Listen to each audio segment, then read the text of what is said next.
है आप सबका अपने चैनल आर्यस हिंदी एकेडमी में।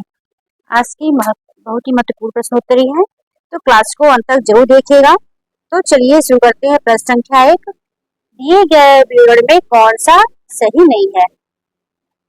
इतिहास का इतिवृत्तात्मक लेखन सबसे पहले मिस्र बंधु विनोद में पाया जाता है।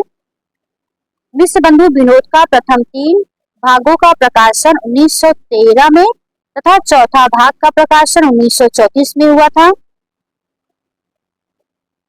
या रामचंद्र शुक्ल ने स्वीकारा है कि कवियों का परिचयात्मक विवरण मैंने प्रायः मिस्र बंधु विनोद से लिया है। या मिस्र बंधु विनोद में 3000 कवियों और लेखन का परिचयात्मक उल्लेख मिलता है। तो आपका सही आंसर क्या है? ये आपका गलत है। इसमें 3000 नहीं 5000 लगभग कवियों का विवरण मिलता है। ये भी कथन सही है। मिस्र बंधु विनोद का प्रथम 3 भागों का प्रकाशन 1913 में हुआ था और चौथे भाग का प्रकाशन 1934 में। और इतिहास का इतिवृत्तात्मक लेखन सबसे पहले मिस्र बंधु विनोद में ही पाया जाता है। ये भी कथन सही है।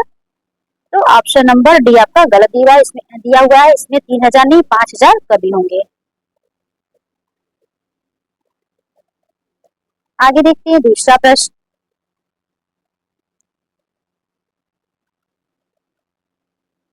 नीचे दिए गए विकल्प में कौन सा सुमेलित नहीं है? नीचे दिए गए विकल्प में कौन सा सुमेलित नहीं है? भागीरथ मिश्र हिंदी काव्य शास्त्र है। सियाराम तिवारी मध्यकालीन खंडकाव्य रामहरीश त्रिपाठी का है। हिंदी साहित्य का संक्षिप्त इतिहास प्रभाकर माचवे का हिंदी साहित्य का इतिहास। इतिहास का सिद्धांत पूछे क्या इसमें सुमेलित क्या है नहीं है? तो प्रभाकर माचवे का क्या है? हिंदी साहित्य की कहानी। ये आपका गलत है। क्या होगा? हिंदी साहित्य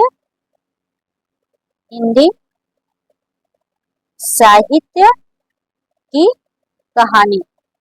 हिंदी साहित्य की कहानी प्रभाकर माचवे की है। रामहरीश त्रिपाठी की हिंदी साहित्य का संक्षिप्त इतिहास आपका ये भी सही है। भागीरथ मिश्र का है हिंदी काव्य शास्त्र, ये भी सही है। सियाराम तिवारी का मध्यकालीन खंड काव्य, ये भी सही है। ये आपका गलत था। तो ऑप्शन नंबर डी आपका ये सही आंसर होगा। आगे देखते हैं दूसरा प्रश्न।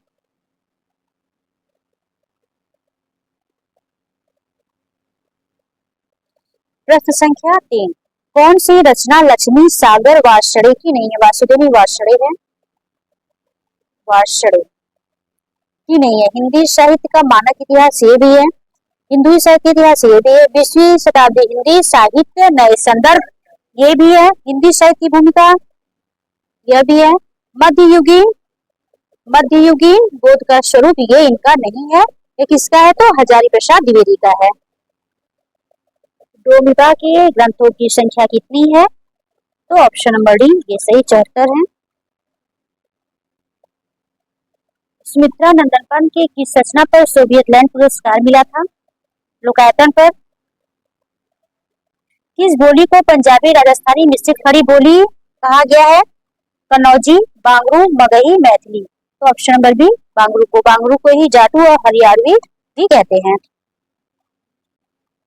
किस बोली में मूर्धन्य के स्थान पर दंत की प्रधानता होती है? ऑप्शन नंबर ए मगही, मैथिली, बुंदेली, कन्नौजी। ऑप्शन नंबर ए आपका सही है, मगही में होती है। किस बोली के अंत में अल्पप्राणी प्रवृत्ति मिलती है?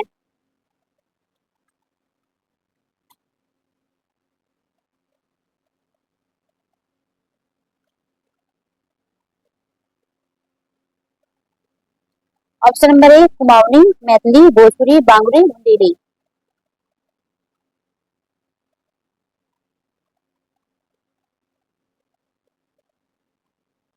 किससे मिलता है? ऑप्शन नंबर बी बुंदेली में क्या मिलता है? अल्प प्राणी प्रवृत्ति मिलती है। अल्प प्राणी प्रवृत्ति मिलती है किसमें? तो बुंदेली में।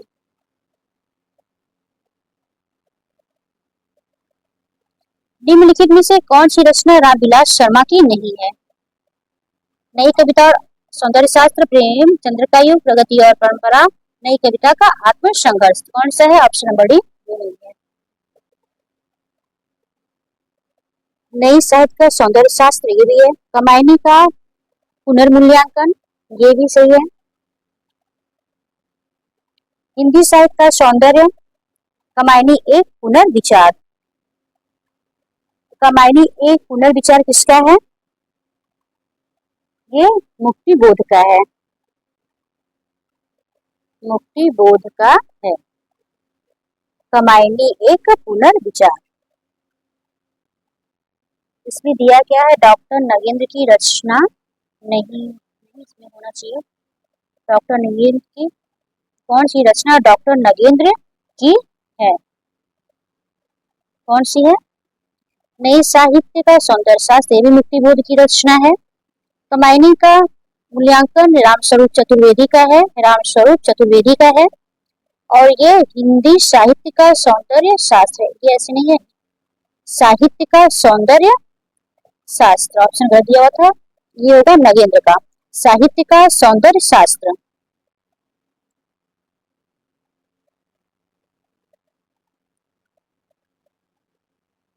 क्या है ये?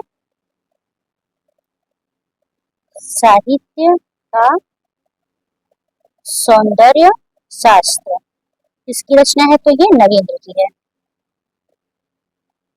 सौंदर्य शास्त्र रहेगा यहाँ पर। आगे देखते हैं। रामचरितमानस में राम शब्द का कितनी बार प्रयोग हुआ है? 1443, 4608, 1343, 15043। तो कितनी बार हुआ है? 14043।